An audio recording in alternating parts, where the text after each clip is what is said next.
চলিছে বিধায়ক ভৱেশ কলিতাৰ সমষ্টি বিধায়ক ভৱেশ কলিতাৰ সমষ্টিতে দুৰ্ভগীয়া ভৱেশৰ লতিঘটি হৈছে এবাৰ মুখ্যমন্ত্ৰীৰ চিকিৎসা সাহায্য পুঁজিৰ নামত ভয়ংকৰ কেলেংকাৰী সংঘটিত হৈছে স্বয়ং বিজেপি নেতাই আত্মসাৎ কৰিলে চিকিৎসাৰ বাবে দিয়া মুখ্যমন্ত্ৰীৰ চিকিৎসা সাহায্য পুঁজিৰ ধন ৰঙিয়াৰ কয়া বৰপুল্লা গাঁও পঞ্চায়তৰ দৈসুপৰা গাঁৱত সংঘটিত হৈছে এই কেলেংকাৰী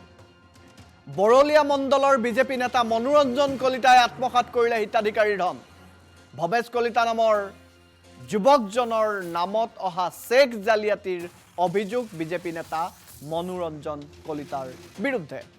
ভৱেশ কলিতা নামৰ যুৱকজনৰ নামত মুখ্যমন্ত্ৰীৰ চিকিৎসা সাহায্য পুঁজিৰ পৰা লাভ কৰিছিল 10,000 টকা 10,000 টকা লাভ কৰিবলৈ বিচাৰিছিল 5,000 টকাৰ উৎকোচ আমি এই মুহূৰ্তত দেখুৱাইছো চাওক সোফালে দেখুৱাইছো এই দুৰ্ভগীয়া পৰিয়ালটো আৰু বাওফালে দেখুৱাইছো এগৰাকী মনোৰঞ্জন কলিতা আৰু মনোৰঞ্জন কলিতাৰ বিৰুদ্ধে ভৱেশে আনিছে গুৰুতৰ অভিযোগ এয়া ৰঙিয়াৰ সমষ্টিৰ কাহিনী আমি এই মুহূৰ্তত দেখুৱাইছো মুখ্যমন্ত্ৰীৰ চিকিৎসা সাহায্য পুঁজিৰ নামত ভয়ংকৰ কেলেংকাৰী সংঘটিত হৈছে স্বয়ং বিজেপি নেতাই আত্মসাৎ কৰিলে চিকিৎসাৰ বাবে দিয়া মুখ্যমন্ত্ৰীৰ চিকিৎসা সাহায্য পুঁজিৰ ধন ৰঙিয়াৰ কয়া বৰপুল্লা গাঁও পঞ্চায়তৰ দৈসুপৰা গাঁৱত সংঘটিত হৈছে এই কেলেংকাৰী বৰলিয়া মণ্ডলৰ বিজেপি নেতা মনোৰঞ্জন কলিতাই আত্মসাৎ কৰিলে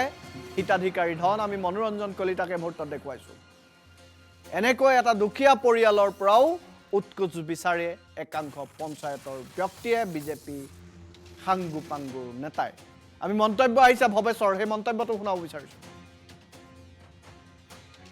মানে এদিন গধূলি মোক কৈছে যে তই ৰিচাৰ্জ লেটাৰখন লৈ আহিবি আৰু এখন ফটোষ্টেট কপিটো লৈ আহিবি ৰাতিপুৱা লৈ আহিবি কোন হয় মনোৰঞ্জনে গৈছিল মনোৰঞ্জন কোন হয় মনোৰঞ্জনৰ গাঁৱৰে বিজেপিৰ লিডাৰ নেকি বিজেপি নেতা তাৰপৰা মই কিবা লৈ গ'লোঁ লৈ যাওঁ সি মোক 10,000 টকাৰ চেক এখন এনেকৈ ল'বা দিছে ল'বা দি ফটো মাৰি চেকখন সি ৰাখি মোক মোৰ এই ডকুমেণ্টছটো ৰাখি বুলি কৈছে যিটো পইচাটো হ'ব যা বেছি দিন নালাগে চেকখন মোৰ নামতে কি নাম আপোনাৰ নাম কি ভৱেশ কলিতা মুখ্যমন্ত্ৰী চেক আছিল নেকি এইখন বেমাৰৰ চেক আৰু চিকিৎসাৰ নামত তাৰপৰা চেকখন ৰাখি পেলাই তাৰপৰা মই একদিন সুধিলোঁ গধূলি তাৰপৰা এই কৈছে এতিয়া বৰ্তমান মুছলমানৰ লৈ আছে 200টা মুছলমান লৈছিল তাৰপিছত তোৰ হ'ব 15 হ'ব আমাৰ অসমীয়াৰ হ'ব তাৰপৰা এনেকৈ গ'ল তাৰপৰা আমাৰ ঘৰত গম পালে কথাখিনি গম পাই পেলাই তাক সুধিলোঁ মই বোলো এই সোধাওঁতে কৈছে তোৰ ঘৰৰ মানুহ কিয় যায় তাকৰ পিছত যাব নালাগে নহয় মই ক'ত দিম তাৰপৰা এই এনেকৈ মোক অলপ ধমকিও দিছে অলপ পইচাও আছে 5,000 টকা তাৰপৰা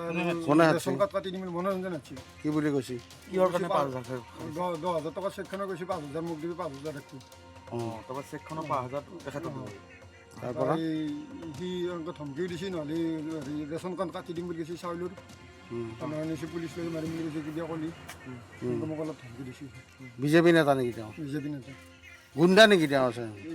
সি গুণ্ডাই দিয়ে সি গাঁৱৰে ল'ৰা এটা তাৰমানে গাঁৱত কালেকশ্যন কৰি বেমাৰ 5,000 টকা পাইছিল 1,000 টকা মাকৰ হাতত দি 4,000 টকা খাইছিল গাঁৱৰে ল'ৰা এটা এইটো কোনে খাইছে মনোৰঞ্জনে খাইছে মনোৰঞ্জন কি লিখে মনোৰঞ্জন কলিতা